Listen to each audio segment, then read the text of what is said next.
Everyone, আজকে তোমাদের সাথে শেয়ার করবো আমাদের শ্রীমঙ্গলের কাটানো কিছু ভয়ানক এবং সুন্দর মুহূর্তের কথা। ভয়ানক কেন বলেছি সেটা জানতে হলে অবশ্যই শেষ পর্যন্ত অপেক্ষা করতে হবে। তো চলো শুরু করা যাক। আমরা চলে গিয়েছিলাম শ্রীমঙ্গলে। শ্রীমঙ্গল যাওয়ার জন্য আমাদের কাছে সব থেকে বেস্ট ওয়ে মনে হয়েছিল ট্রেন, তাই আমরা ট্রেনে গিয়েছিলাম। আমাদের ট্রেন ছিল সকাল 7টার দিকে, আর এখানে ট্রেন একদমই লেট করে নেয়। আমরা উঠে পড়ার সাথে সাথেই ট্রেন ছেড়ে দিয়েছিল, আর ট্রেন থেকে এটা ছিল শ্রীমঙ্গলের ভিউ। অবশ্যই আমার কাছে মনে হয় ট্রেনের ভিউটাই সব থেকে বেস্ট। বাসে অনেক হ্যাসেল হয়, আমরা আসার সময় বাসে এসেছিলাম। যাই হোক, এখানে আমরা প্রায় 12টার দিকে শ্রীমঙ্গল নেমে গিয়েছিলাম। সকালের নাস্তা শেষ করে আমরা আমাদের রিসোর্টের উদ্দেশ্যে রওনা দিলাম।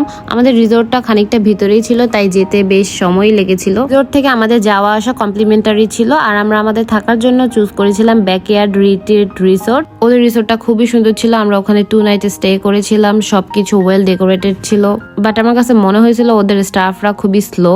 যাই হোক, এখানে আমাদেরকে ওয়েলকাম ড্রিঙ্কস দিয়ে দিয়েছিল। ওয়েলকাম ড্রিঙ্ক শেষ করে, সব ফর্মালিটি শেষ করে আমরা আমাদের রুমের উদ্দেশ্যে যাত্রা শুরু করেছিলাম। আর এটা ছিল আমাদের রুমে যাওয়ার পথের রাস্তা। ওদের রিসোর্টটা আসলেই খুবই সুন্দর, তোমরা ভিডিওতে মেবি দেখতে পারবে। তো চলো এবার তোমাদের সাথে শেয়ার করি আমাদের রুম। এটা ছিল আমাদের রুম, উঁচু উঁচু পাহাড়ের মাঝখানে ছোট্ট একটা ঘরের মতো। আমাদের রুমের সামনের ভিউ। এখানে আমি ওর সাথে মজা করতেছিলাম যে আমাদের 2 দিনের ঘর, আর এখানে আমি আমার হাজবেন্ডকে পিছনে একটা পুটলি বেঁধেছিল, অ্যাকচুয়ালি ওটা নিয়ে মজা করতেছিলাম ওর সাথে। যাই হোক, এটা হচ্ছে আমাদের রুমের সামনের সাইড, এটা হচ্ছে আমাদের রুমের গেট। অ্যান্ড এই যে এটা আমরা নিয়েছিলাম এই কেবিন সুপিরিয়র কাপল।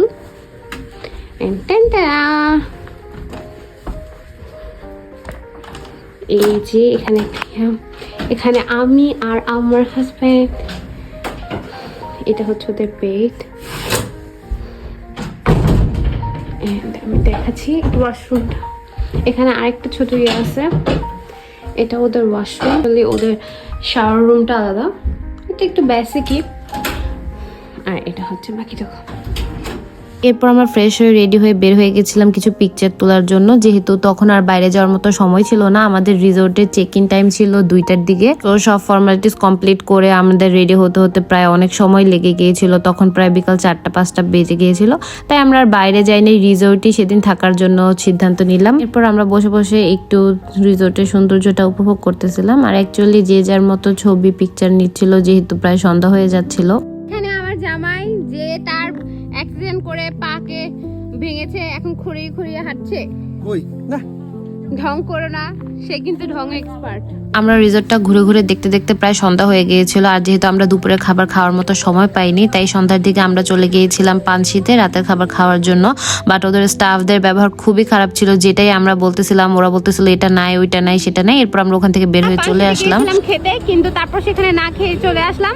এটার কারণ আমাদেরকে বলবে তিশাপু। এই তিশাপু, হ্যাঁ বলো কেন আপনি? আমরা আজকে পানশিতে গিয়েছিলাম, এন্ড সেখানে আমাদের সাথে খুব বাজে ব্যবহার করছে একটা ওয়েটার। আমরা ওই ওয়েটারকে এখন ব্যাড রিভিউ দেব। আর আমরা আসছি হচ্ছে রিজিকে খেয়ে তারপর দেখাই দিব যে কোথায় আসছি।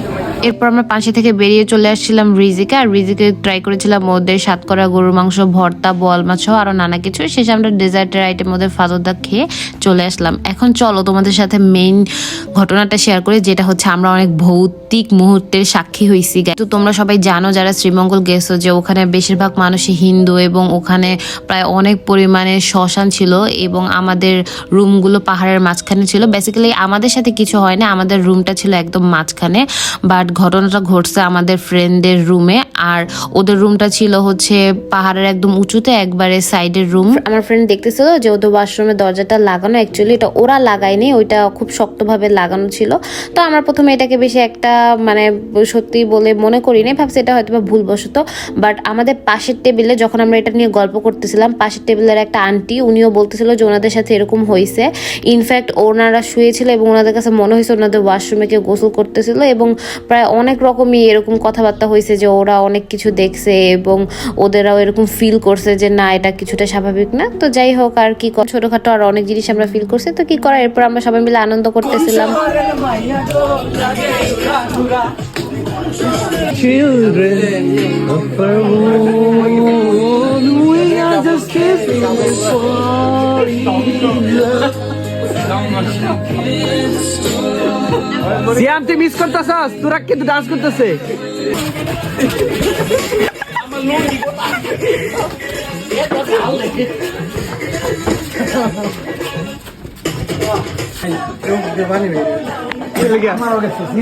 কে লেগে?